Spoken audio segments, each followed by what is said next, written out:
Buenas noches, bienvenidos todos a TN Central. Hoy una noche difícil. Barcelona bajo ataque terrorista. Primero un atentado que se adjudicó ISIS y ahora, como venían viendo en el programa de Nelson con Marina, hay un tiroteo en Cambrils. Está con nosotros uno de los máximos especialistas en terrorismo en Argentina, alguien que trabajó para la ONU en Yemen investigando a Al Qaeda, Nicolás Da Pena Fernández, que tiene mucha información sobre lo que está pasando en este momento. Le queremos preguntar a él si sabe qué es lo que está pasando en Cambrils y qué vinculación tiene con lo que pasó hoy al mediodía en Barcelona. Perfecto, gracias Nicolás. Tengo entendido que se están ejecutando ahora los protocolos antiterrorismo vigentes, de control territorial sobre determinados sectores y están avanzando sobre los círculos concéntricos conectados con el ataque de las 17 horas de hoy. Sé que fueron abatidos 2 sujetos vinculados a la situación. España tiene una experiencia muy fuerte en antiterrorismo, tiene protocolos muy ajustados que usualmente responden de manera muy eficiente. Eso es lo que está pasando ahora. ISIS, a través de AMAC, ya reivindicó el ataque. Por consiguiente, yo estimo que va a derivar también a la participación de otros países que integran la coalición de 73 países. Da Pena, buenas noches. Le hago una pregunta que muchos nos hacemos. Barcelona es un lugar, más allá de que es una capital del mundo de alguna manera, y es turísticamente es muy importante, es muy conocida por todos. También para los argentinos tiene una cercanía especial. Hay muchísimos argentinos viviendo ahí. Pero una de las cosas que uno se pregunta es: España no parece estar, o por lo menos desde mi conocimiento, ¿no?, con el mismo nivel de involucramiento en la guerra contra el terrorismo en esta instancia, y sin embargo le tocó igual hoy a Barcelona. ¿Esto es efectivamente así, que no está tan involucrado? ¿Por qué fueron por Barcelona? España integra la coalición de 73 países que está atacando a ISIS en este momento. La integra efectivamente y brinda soporte en los términos que se le imponen. Por ahí no tiene tropas desplegadas en el califato, lo cual no significa que no sea un objetivo. Esa coalición por América la integra nada más que Canadá, Estados Unidos y Panamá. Y entonces se esperaba tal vez un ataque así, y usted recién dijo que esto podía desplegarse en otros países. Seguramente que sí. O sea, ahora tiene 2 fases una respuesta ante un atentado. La primera es el control territorial, para evitar que si hay múltiples atentados simultáneos planeados, poder apagarlos a todos en simultáneo. Y la otra es profundizar los círculos concéntricos para ir buscando quienes dieron soporte a la operación. Ambos en este momento están siendo ejecutados en simultáneo. Reitero, España tiene mucha experiencia en antiterrorismo con la ETA. En rato vamos a hablar más largo. Nicolás Da Pena es creo que uno de los especialistas más importantes que tiene Argentina en terrorismo. Ahora estamos con Alejandro Vieira, nuestro corresponsal en Barcelona, que está ahí transmitiendo desde el lugar de los atentados terroristas de hoy. Alejandro, ¿cómo estás? Buenas noches. Hola, buenas noches, Luciana, ¿cómo estás? Bueno, la información de último momento, un operativo en Cambrils, una ciudad costera de Tarragona, la ciudad que colinda con la provincia que colinda con Barcelona. Hubo en estos momentos, se está finalizando un tremendo... Son 4 terroristas muertos, es decir que sería el 5º, porque hoy tuvo un enfrentamiento el primero con las fuerzas policiales, los Mossos d'Esquadra, la policía catalana. Es decir que de momento ya serían 5 los terroristas asesinados, hay 2 detenidos y también hay al menos 2 huidos. Uno de los detenidos es Drin Aucadvi, que fue el que alquiló las 2 camionetas que se usaron para el atentado. Una la tenían precisamente en la zona de Vic, a 60 kilómetros de aquí, donde estamos transmitiendo desde Barcelona. La tenían para el escape, la tenían preparada, y la otra fue la que usaron para el atentado hoy a las 5:30 de la tarde, hora de aquí de España. Como podés ver a mis espaldas, bueno, Barcelona está desierta, es una noche apagada, una noche francamente triste, muy diferente a lo que es Barcelona en esta época, ¿no? Estamos a 17 de agosto, ya 18 aquí, estamos en plena época estival. Barcelona recibe más de 17 millones de turistas al año. En estos momentos es cuanto más turistas recibe, y ya ves, no hay un alma en la calle, está todo el mundo en sus hoteles, en sus casas, siguiendo los acontecimientos por televisión. El gobierno nacional dictó 3 días de luto, y para mañana se espera una manifestación en la Plaza de Cataluña, donde nosotros estamos más o menos a 200 metros, allí al fondo, no sé si llegás a ver. Sí, debería estar repleto de gente. Se espera para mañana, como te decía. Sí, por supuesto, además es una noche muy cálida, muy calurosa. Ya ves, no hay un alma en la calle, está la ciudad prácticamente tomada. Aquí hay un perímetro de, no sé exactamente cuánto, pero al menos de 1 kilómetro. Solo se ven policías, patrulleros, motocicletas de la Guardia Urbana. Sí. Alejandro, hasta hace unas horas, antes que oscureciera, sí. Disculpa que te interrumpa, impecable con la información obviamente más importante que tiene que ver con lo que pasó con los atentados y con lo que está pasando ahora. Pero te quería preguntar, ¿hace cuántos años vivís en Barcelona? Hace 26 años, Nicolás. Ajá. Somos mitad y mitad ya. Ok. Pero, ¿qué sentís después de más de 2 décadas viviendo en España con lo que pasó hoy? Mirá, por un lado, un absoluto desconcierto, ¿no? Porque este tipo de atentados, aunque sabemos que en Europa inclusive es el 8º atentado después de Niza y de Berlín, es un tema corriente, lamentablemente, pero un desconcierto, porque uno cuando viene a Barcelona, en ningún lugar del mundo, pero Barcelona es sinónimo de otra cosa, ¿no? De cultura, de diversión, de playa, y ver las imágenes espantosas que vimos hoy después de los 700 metros de recorrido de esa furgoneta, y gente tirada, ensangrentada, golpeada, espeluznante todo, así que evidentemente una enorme tristeza, ¿no? Te agradecemos muchísimo la comunicación, Alejandro Vieira, corresponsal de TN en España.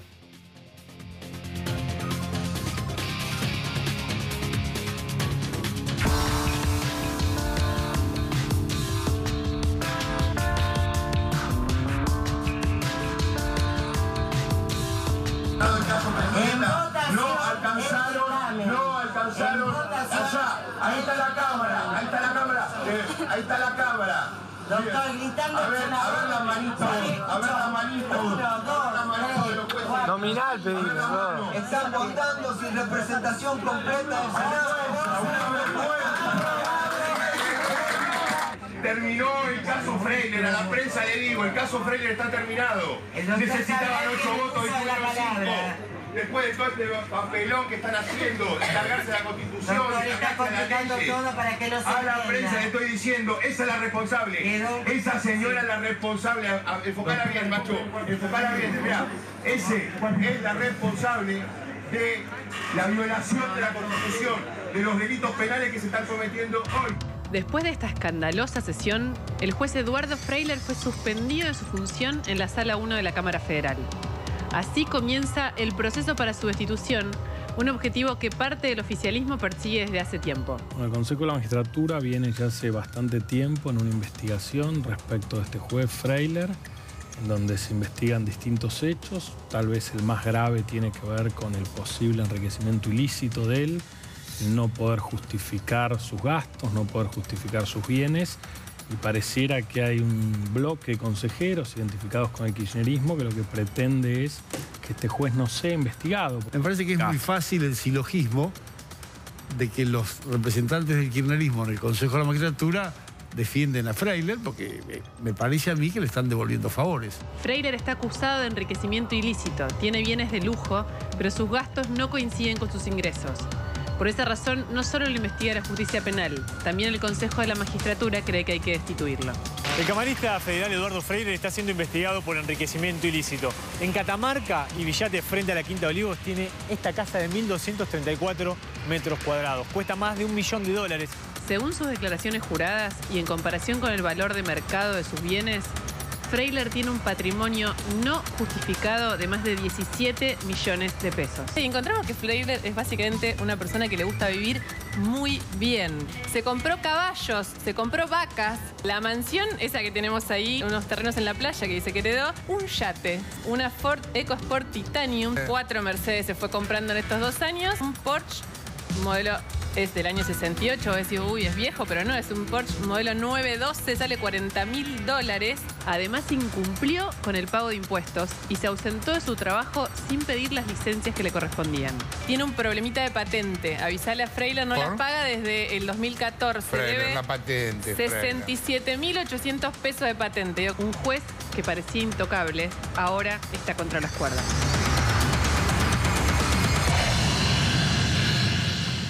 Preguntaba a Mauricio Macri en el año y medio que lleva de gestión cuáles eran sus objetivos principales en la justicia. Diría que casi encabezaba su preocupación Eduardo Freiler, este camarista que vemos acá que falló muchas veces muy a favor del kirchnerismo en causas muy complejas. Por ejemplo, anuló aquellos famosos mails del testaferro de Jaime, donde estaba toda la información de las coimas. Tuvo un montón de causas que lo volvieron, si se quiere, un juez muy afín al kirchnerismo y mientras tanto, como mostrábamos recién, hizo una muy buena vida en paralelo, que no se justificaba con sus ingresos. Ahora, ¿qué pasó ahora? Bueno, le decimos el efecto Paso, lo venimos contando desde el martes.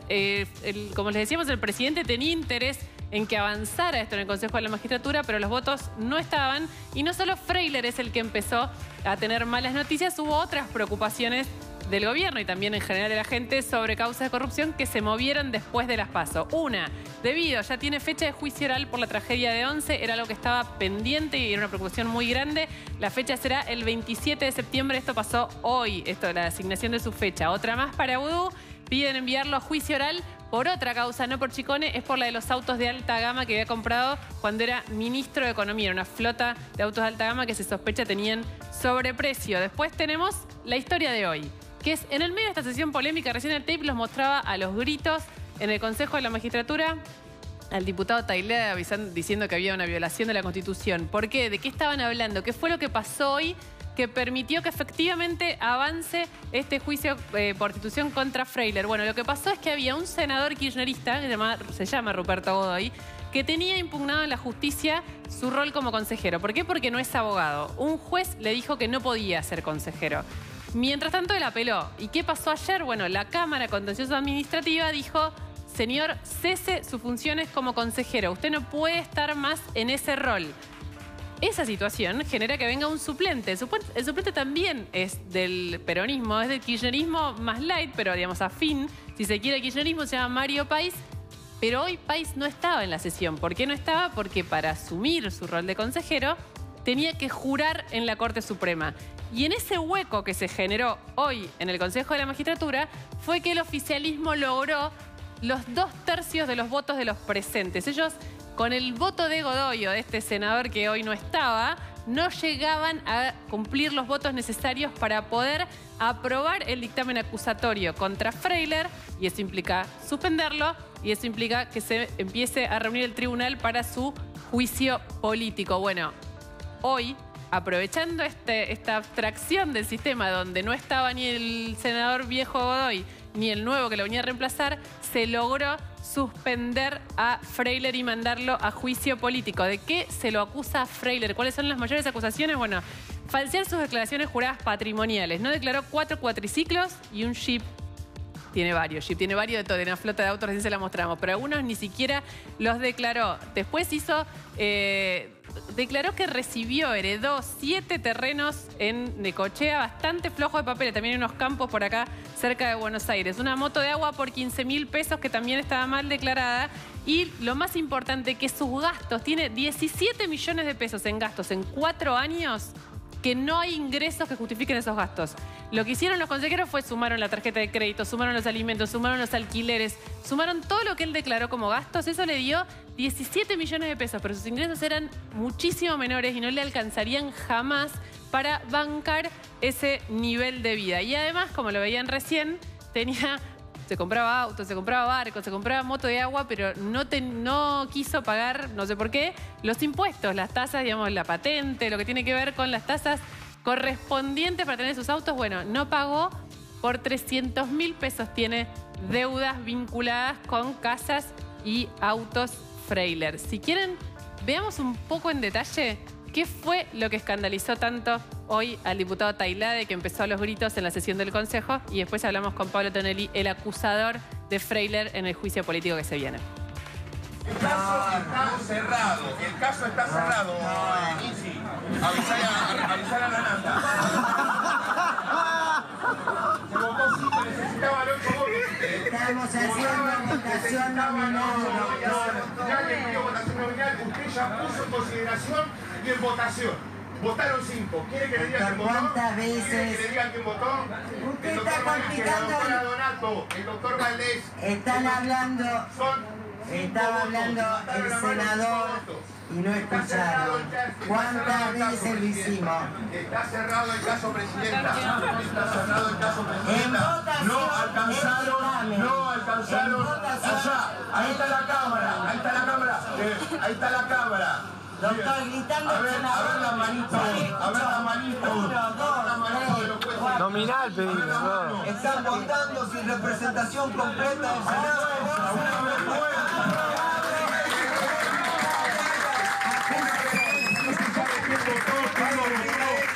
Clarín y a la nación de que han cumplido. Vayan, lleven la cabeza de Clarín y a la nación, y a la nata. Cobarde. Ahí estábamos viendo al diputado nacional Rodolfo Tailade de la Cámpora diciendo que esto es culpa de los medios. Llévenle la cabeza de Freyler a la nación, Clarín y a la nata. ¿Por qué está tan nervioso Tailade? Es una pregunta que tiene que ver con los hechos. Si Freyler va a juicio político y se puede defender ahí, ¿por qué lo defendía con tanto énfasis? Y le echa la culpa a la prensa. Si el que no puede justificar los gastos es Freyler. No pagó ni una patente de sus autos de colección, de sus autos nuevos. Está también probado que hay gente que él investigó que tiene bienes compartidos con Freyler.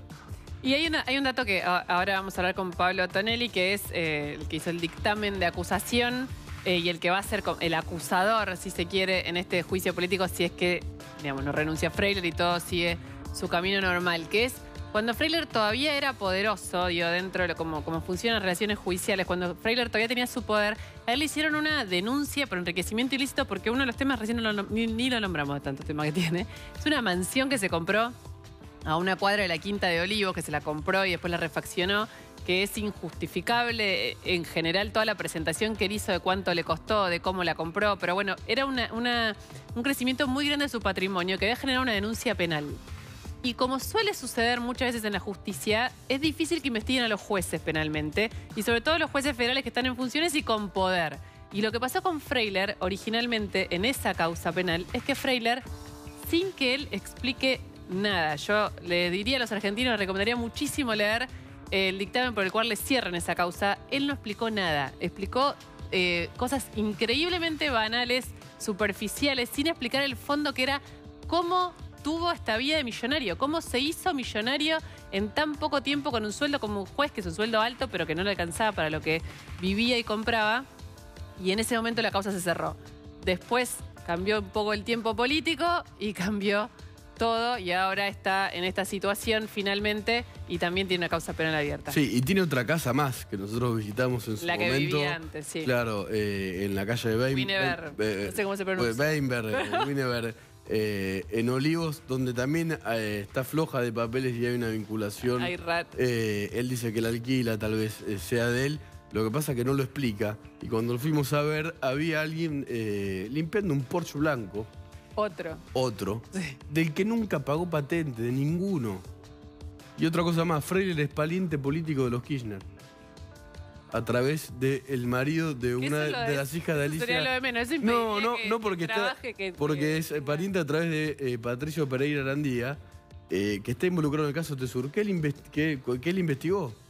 Esas son las complejidades. Cuando su rol como juez se junta personalmente con temas, tiene que declarar incompetente y no siempre lo ha hecho. Bienvenido, Tonelli, ¿cómo le va? Muy bien, por suerte, muy bien. Bueno, ahora hablaremos de Freyler, pero hay que decir que hoy Yo voy a decir lo que yo dije hoy cuando pasó esto. Dije, está viendo una escena de kirchnerismo explícito en el Consejo de la Magistratura y no la está protagonizando solo el kirchnerismo. ¿Por qué? Porque esto de aprovechar estos huecos para... que usted lo sufrió también en su momento cuando no lo designaban y le aprobaban... Y en mi caso era distinto porque yo demoré mi asunción como consecuencia de algunas medidas cautelares que interpusieron dirigentes kirchneristas contra mi designación. Y ahí aprovecharon el kirchnerismo para aprobar todo lo que pudo aprobar con los votos que tenía. No les preocupó que el Consejo no estuviera integrado en su totalidad y que faltara un consejero y siguieron sesionando normalmente. Hoy, en cambio, se quejaron de que el Consejo no debería haber funcionado porque faltaba un representante del Senado. Pero yo creo que lo importante de hoy, lo relevante de hoy, es que nos aseguramos la realización del juicio, del enjuiciamiento del juez Freiler, que es un emblema de la corrupción y un emblema de la impunidad. Porque desde mi punto de vista, y de acuerdo con lo que hemos investigado en el Consejo, salta a la vista que el juez Freiler es un corrupto, no tengo la menor duda. No puede explicar absolutamente nada de lo que tiene, de lo que usa, de lo que disfruta y de lo que gasta. Y además ha actuado hasta ahora con un desparpajo difícil de explicar si no fuera porque se sentía impune. Él se sentía verdaderamente impune. Entonces a mí, haber logrado mandar a ser enjuiciado, porque tampoco lo hemos destituido, simplemente hemos dado un paso para que sea enjuiciado. Que ahora un jurado de enjuiciamiento, previsto en la Constitución y previsto en la ley, juzgue a Freiler y por lo tanto estemos cerca de terminar con esa corrupción que lo envuelve y con la impunidad de la que gozaba, a mí me parece que es un buen resultado y que eso es lo importante y lo que hay que tener en cuenta de lo que pasó hoy en el Consejo. Ahora, le hago una pregunta justamente sobre esto del tribunal. Por ahí la gente no sabe, pero se hace por sorteo, ¿no? Sí, el Tribunal de Enjuiciamiento es un tribunal que se renueva cada 6 meses. Sí. Está integrado por diputados, por senadores, por abogados, por jueces. Y esos, los senadores y los diputados los designa cada Cámara. Los abogados y los jueces son sorteados. De modo que... ¿Cómo? Le tocó, pareciera que tocó un tribunal con suerte a Freiler, lo digo rapidito, pero es Jorge Ferro, un camarista que ustedes también están investigando en el Consejo de la Magistratura. Tiene una denuncia, sí. Porque un camarista de Mar del Plata que parece que protegía prostíbulos VIP. Sí, creo que estuvo en el tribunal que intentó fusilar en el sentido metafórico a Campagnoli. Bueno, ese es Jorge Ferro, no recuerdo yo eso, no creo. Pero Mario País, senador... Bueno, Mario País ahora no va a poder ser miembro pero... porque renunció para ser integrante del Consejo de la Magistratura en reemplazo de Godoy. Pero también lo va a reemplazar alguien del vendrá bloque... otro senador del bloque justicialista, peronista. Diana Conti, diputada kirchnerista, también está en este sorteo. Descartamos que Diana va a estar de acuerdo con Freiler. Yo no sé. Hay que ver. Hay que defender a un hombre que no puede justificar nada. Las pruebas son muy concluyentes. A ver, en principio, no pagó nunca la patente ni los impuestos de renta de ninguna de sus propiedades. Sí, bueno. Más, dijo que no lo hacía, lo puso por escrito y lo firmó, que él no pagaba los impuestos porque él tenía el derecho o la potestad de elegir a quién le paga y a quién no. Lo dijo en su defensa. Imagínense si todos los argentinos un buen día decidiéramos no pagar los impuestos, aplicando la doctrina del caso Freiler. No, la doctrina de la ética pública es justamente la contraria. Cuanto más alto es el cargo, más responsabilidad. En el dictamen citamos un precedente de Estados Unidos de un juez que fue destituido simplemente por no pagar los impuestos. Ni hablar de todo lo demás que tenemos respecto de Freiler.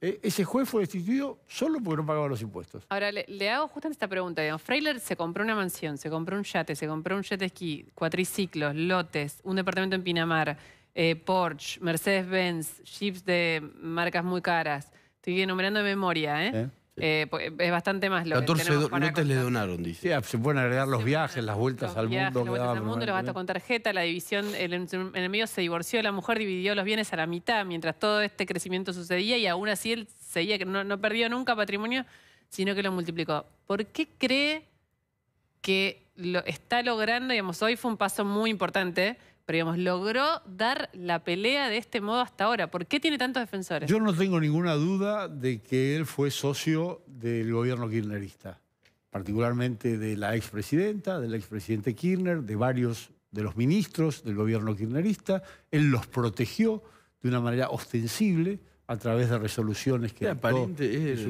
bueno, además de que sea pariente, pero político. los protegió. sin ir más lejos, veamos lo que su voto en el pedido de excarcelación del contador Manzanares de hace unos pocos días. Él votó a favor de la excarcelación. Entonces, como consecuencia de que él, mediante su actividad judicial, protegía a los Kirchner, porque no solo los protegía mediante sus decisiones, sino haciendo de abogado de los Kirchner ante otros jueces del Fuero Federal y convenciéndolos y hablándoles. Y Eso está aprobado. sí, yo diría que está aprobado. Y entonces, a cambio de eso, él consiguió impunidad. Porque él era funcional a los Kirchner, los protegía. La lógica cuando uno protege a alguien es que ese alguien también lo proteja a uno. Bueno, se protegieron recíprocamente. Yo creo que esa es la causa o la razón de la impunidad de la que ha gozado Freire. Y la explicación de su desfachatez. Sí. Ha actuado con una desfachatez, con una insolencia, diría yo, que realmente ofendían. Ahora, ¿y no hubo consejeros porque también acá hay otra lectura que se hace que es el Poder Ejecutivo de alguna manera tocó a la corporación judicial sacando un camarista, más allá de que Freiler no tenía casi defensores en tribunales. ¿Hubo consejeros que se resistían a votar en contra? No. La única consejera jueza que votó en contra es la jueza Gabriela Vázquez, pero que es notoriamente kirchnerista. No hay más que ver su gestión como presidenta en el último año del gobierno kirchnerista para darse cuenta. Los otros consejeros jueces, que son los jueces Cabral y Moldes, y que representan a las listas más tradicionales de la Asociación de Magistrados, en algún momento tuvieron alguna diferencia de criterio respecto del dictamen, respecto a algún punto, hicieron alguna disidencia, particularmente en el tema de las licencias y las ausencias de Freiler, que es un tema muy menor dentro de todo el panorama, pero ellos no tuvieron ninguna duda, ni antes, ni ahora, ni antes cuando aprobamos el dictamen en la comisión, ni hoy cuando lo aprobamos en el plenario, en votar en pos del enjuiciamiento. Porque además no hay que perder de vista esto. Nosotros no hemos resuelto destituirlo o mandarlo a la guillotina. No, simplemente hemos decidido que sea juzgado por un tribunal de enjuiciamiento. Ahora, los casos que hubo hasta ahora, por ejemplo, Yarví, de que se avanzó en un proceso que parecía que iba a llevar a la destitución, los jueces eligieron renunciar antes y el gobierno les aceptó la renuncia, lo que, por ejemplo, Yarví ahora le garantiza una jubilación de 150.000 pesos por mes. En el caso de Freiler... Él no está ahora en condiciones de jubilarse porque no tiene edad, es una persona, es un juez joven. De modo que si renunciara no podría jubilarse. Ahora, si él es destituido, pierde cualquier derecho jubilatorio derivado de su actuación como juez para siempre. En cambio, si renuncia, el día de mañana, cuando llegue a la edad correspondiente, puede hacer valer los aportes que ha acumulado como juez durante todos los años que ha estado en el Poder Judicial. Sí. Igual, suponiendo que renunciara, todos estos delitos se investigan en causas penales aparte. Son absolutamente independientes. Además, las investigaciones se refieren a responsabilidades diferentes. Nosotros de ninguna manera investigamos ni resolvemos nada que tenga que ver con la responsabilidad penal. Eso solo lo hacen los jueces penales que aplican el Código Penal. Nosotros vemos la responsabilidad política de los jueces y sobre todo evaluando si su conducta es acorde o no con los principios que rigen la actividad de los jueces. Le hago una pregunta. El domingo con el escrutinio provisorio, muchos dijeron que Macri entró en el... Que Macri, por decirlo de alguna manera, que el gobierno entró en el terreno de las picardías que solían hacer a lo mejor gobiernos anteriores. Y con esto de hoy, cuando recién dábamos el ejemplo, te decía, bueno, al kirchnerismo no le molestó hacer esto mismo hace relativamente poco, que es legal, pero puede sonar una picardía esto de aprovechar ese pedacito de tiempo.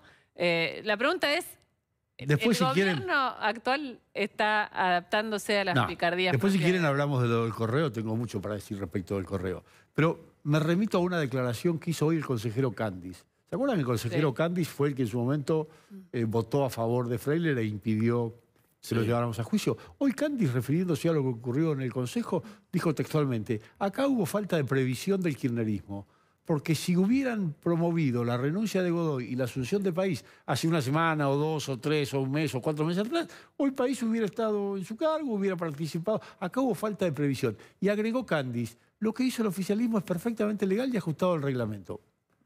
Me remito a la declaración de alguien que está totalmente fuera de sospecha de ser favorable al gobierno. Freiler, digamos, a ver, cuando usted nombró algún fallo en favor del kirchnerismo, pero fue una constante total durante los últimos años, en Otesur, en Los Sauces, No nos olvidemos de la causa Nisman. La causa Nisman.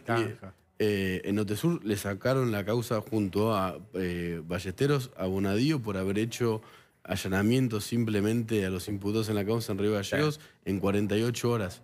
¿Qué causas importantes podían tocar la Freiler a partir de ahora? Cualquiera de las que están en danza, por ejemplo, las múltiples causas que involucran al diputado Devido, a quien no pudimos todavía expulsar de la Cámara, pero ya va a llegar el momento, cualquiera de esas le puede tocar a Freiler, cualquiera de las investigaciones respecto de José López, respecto de todos los secretarios y subsecretarios de Devido que están procesados, de la propia familia de la expresidenta. Es decir, en el Fuero Federal hay una Cámara que tiene solamente 2 salas, la de Freiler y de Ballesteros y la de Irurso Nifara. De modo que la mitad de las causas del Fuero Federal van a parar a manos de Freiler. ¿Y el Poder Ejecutivo no tendría que completar las vacantes vacías? Bueno, lo que pasa es que no la tenemos fácil en el Consejo de la Magistratura, porque para remitir ternas al Poder Ejecutivo necesitamos los mismos 2/3 de votos que necesitamos para remitir a Freiler al jurado de enjuiciamiento. Y los consejeros kirchneristas no nos dan esos votos. Concluyen los concursos, tenemos las ternas listas, nadie dice que los concursos estén mal, nadie los objeta, nadie los cuestiona, pero no los votan. Entonces se nos hace difícil. Y funciona así el Consejo a pesar de todo hemos logrado, esto hay que decirlo, hemos logrado en muchos casos acordar con algunos de esos consejeros, que son un poco más proclives. Me refiero al consejero Cández y a la consejera Vázquez, que si bien son opositores, en algunos casos hemos logrado acordar con ellos. Y la verdad es que en el último tiempo hemos remitido al Poder Ejecutivo muchísimas más ternas de las que habían sido remitidas en los últimos años del Consejo Kirchnerista. Porque ellos, recuerden ustedes, que no remitían ternas a propósito para nombrar subrogantes, porque tenían una ley, luego declarada inconstitucional por la Corte, que les permitía designar subrogante a cualquier mamarracho como hicieron. Sí. El Consejo de la Magistratura es el organismo que regula, digamos, el funcionamiento, ¿no?, de los jueces y sus designaciones. ¿Funciona? Sí, iba a ser la misma pregunta. ¿Puede funcionar así? Porque por cuestiones que tienen que ver con política parece que no hay diálogo. Bueno, pues lleva años entrampado. Digo, es una respuesta a la sociedad, digamos, no puede ser que la respuesta sea siempre la misma. Hay 20% de juzgado vacante y el Consejo dice estamos trabados con los votos. No, hemos avanzado mucho en la cobertura de juzgados vacantes. De todas maneras, queda una cantidad de juzgados vacantes que a mí me da vergüenza de enumerarla nomás y de decir cuántos son. Es un órgano difícil el Consejo de la Magistratura, es un órgano complejo. Yo personalmente nunca estuve de acuerdo con el Consejo de la Magistratura, ni cuando se lo incluyó en la Constitución, ni después. Lo que nunca me imaginé es que me iba a tocar integrarlo. Yo no estoy de acuerdo con el Consejo de la Magistratura, no me parece un buen órgano. Pero bueno, ahí lo tenemos, está en la Constitución, tenemos que tratar y esforzarnos de que funcione lo mejor posible. Si tuviéramos consejeros opositores y que sin dejar de ser opositores fueran más proclives al diálogo, a la búsqueda de acuerdos y de consensos, entonces seguramente podríamos funcionar mucho mejor. Pero tenemos como representantes del kirchnerismo allí en el Consejo algunos consejeros que no están dispuestos ni siquiera a empezar una conversación. Entonces se hace más difícil todavía. Le hacemos la última pregunta que tiene que ver con el correo. Sí. Bueno, están las acusaciones. Lo del correo tiene una explicación muy sencilla. Por lo pronto, supongo que ustedes habrán visto un gráfico que se publicó estos días que muestra cómo fue la curva de carga de datos del domingo y van a ver que se cargaron aún más rápido que en las anteriores ocasiones. No olvidemos que en 2015 a las 12 de la noche empezaron a difundir datos. Y en este caso fue la polémica venía muy bien y en la madrugada se... Justo, a ver, ¿qué dice Tailade justamente? Bueno, hay en el momento en el que salió Cristina Kirchner a hablar, que estaba a una décima, ahí empezó a crecer. Hay una secuencia que es muy clara. Los telegramas empiezan a llegar pocos minutos después de que cerró el comicio, de a poco, porque son pocas las mesas que en 10 o 15 minutos se resuelven.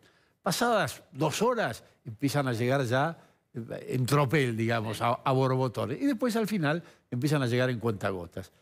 ¿En qué consiste el escrutinio definitivo? El escrutinio definitivo se hace sobre la base de los telegramas. El provisorio. El provisorio. Se hace sobre la base de los telegramas.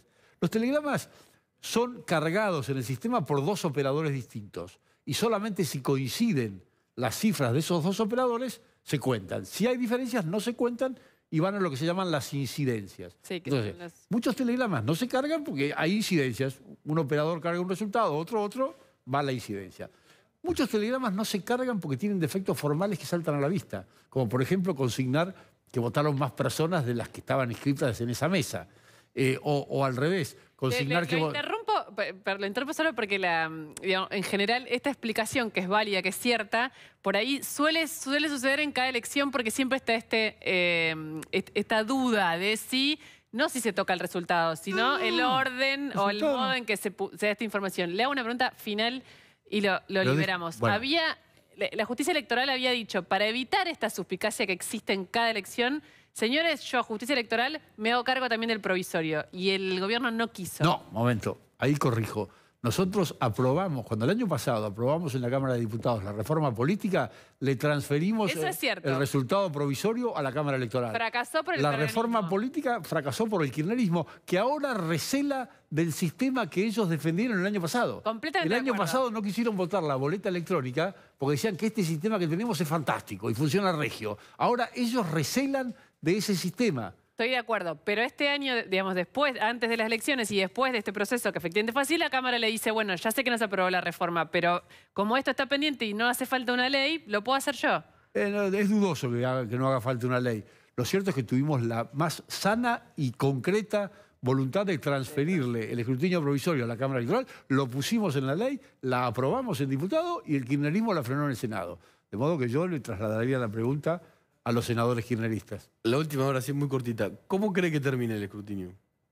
Bueno, por lo pronto va a terminar con certeza, lo cual es bueno para todos. Y puede ocurrir que en el final termine teniendo algunos votos más la expresidenta, puede ocurrir que en el final termine teniendo unos votos más nuestro candidato Esteban Bullrich.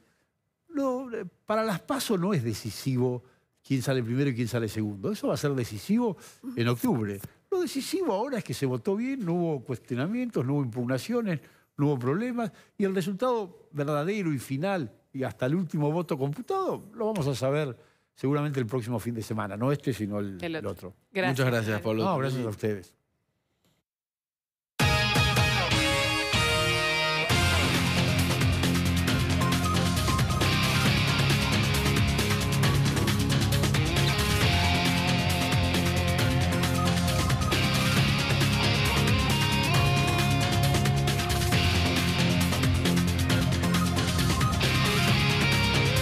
La policía catalana acaba de matar a 4 terroristas en Cambrils, 120 kilómetros al sudoeste de Barcelona. Este es el operativo. Escuchen el ambiente.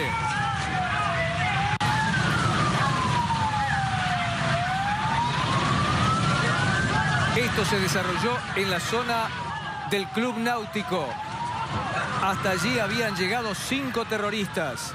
Y los mozos de escuadra, es decir, la policía local,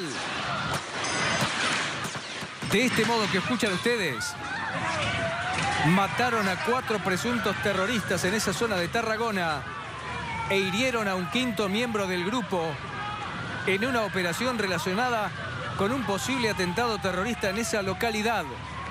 El vehículo en el que iban los terroristas atacó directamente a varias personas, fue sobre esas personas, utilizó la misma modalidad operativa que la que se llevó adelante en Barcelona, con el saldo trágico de 13 muertos, 100 heridos, 15 de ellos muy graves.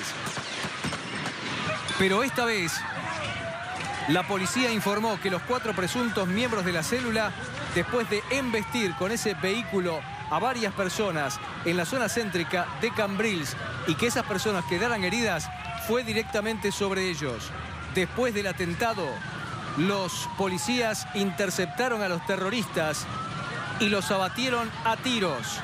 4 de ellos murieron, mientras un 5º componente de ese grupo quedó herido de gravedad.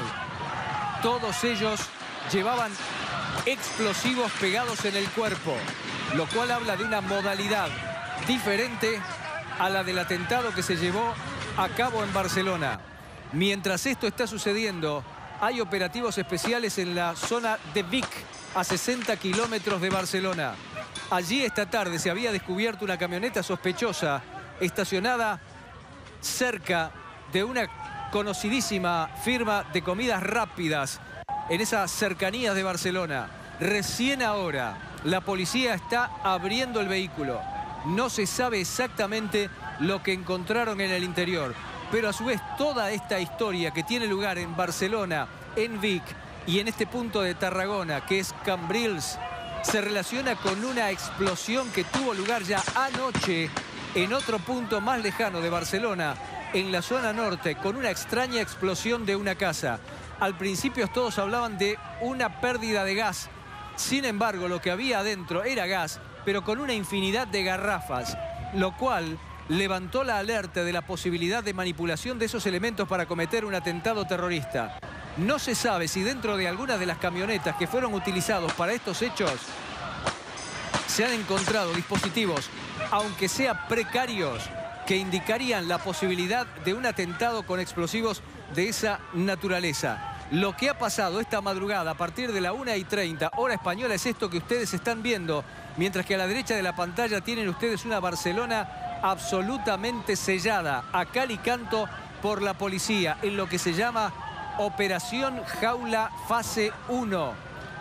Toda la ciudad está cercada porque hay por lo menos 2 personas prófugas del atentado de esta tarde. Entre ellos, presuntamente, el que manejaba la camioneta cuando decidió embestir a cientos de personas durante 550 metros en la concurridísima Rambla de Barcelona a entre 80 y 100 kilómetros por hora, según dicen algunos testigos que narran haber visto entrar rapidísimo, muy rápido, muy violentamente y en zigzag a esa camioneta.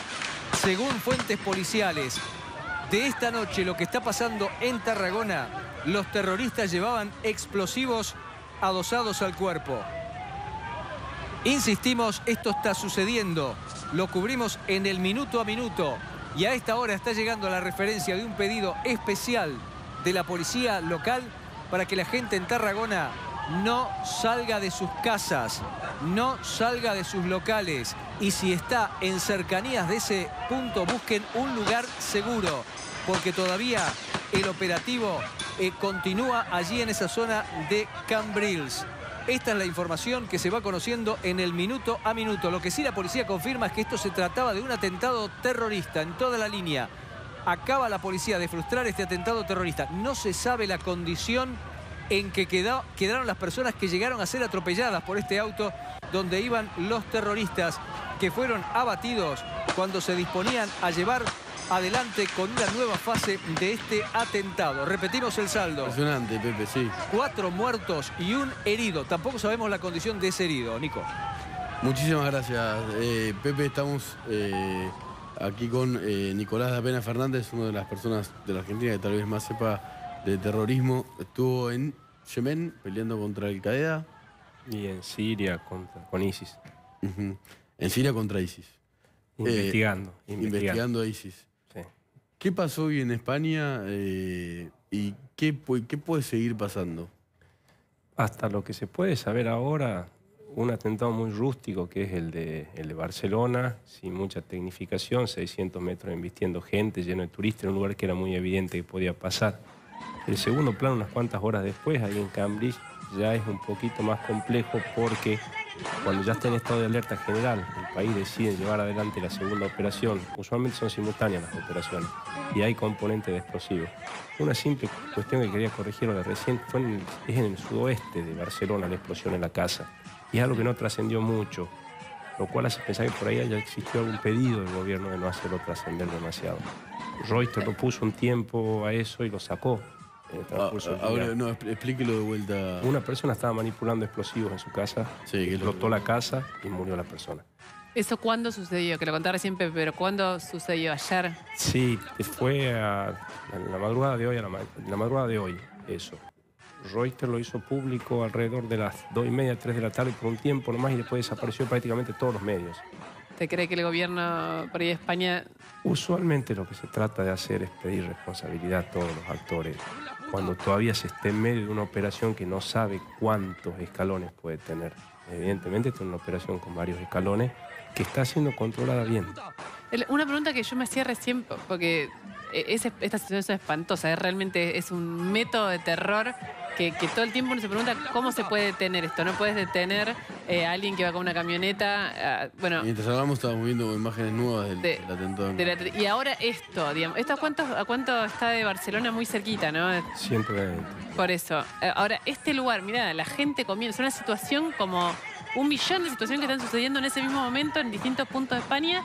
Y de repente entra alguien con explosivo. Digo, ahí claramente si la policía actuó como actuó es porque ya tenía el dato y a lo mejor llegó tarde o llegó justo. No, pero esto no puede ser que lo hayan logrado así, como... Digamos, por la que la policía estaba ahí. Estaba ahí, una policía en condiciones de... Lo que cambia todo es el dato que usted da, que esta persona habría muerto a la madrugada. Eso manipulando explosivos. Genera una alarma, supongo, en los servicios de inteligencia y la policía española, que no pudieron igual detener el primer atentado y que están ahora en esta escalada, según te cree usted mismo. Hay dos planos. Uno es justamente, el primer atentado es indetenible, es lo mismo que Estambul en el aeropuerto. Los muchachos entran a zona pública, abren fuego, es imposible pararlo y el tipo de la fuerza de seguridad tampoco lo puede detener. Imagínese tirar un auto a plena velocidad en medio de gente civil. No hay formación de un policía que le permita acertar en blanco. Lo mismo pasó en Estambul en el aeropuerto. Ahí está perdido. Pero no tuvo preparación ese atentado. Ahora, si están manipulando explosivos... Porque tenía una logística. Necesitas la Casa Franca primero. Después, ¿qué vas a hacer? ¿Vas a conseguir? ¿Qué es Casa Franca? El piso donde ETA viene de ETA, eso. Son lugares donde usualmente descansan los terroristas o preparan los atentados. Es lo que es el terror de cualquiera que dice si algo va a pasar en el G20, ya está pasando. Porque los tipos están 1 o 2 años antes. Bueno, con esta inquietud que deja Damiana Fernández, porque el G20 se va a hacer en la Argentina, vamos a la pausa y ya volvemos entrevistando a tal vez uno de los argentinos que más sabe de terrorismo, porque trabajó en el lugar, en Yemen, contra Al Qaeda y contra ISIS en Siria. Ya volvemos.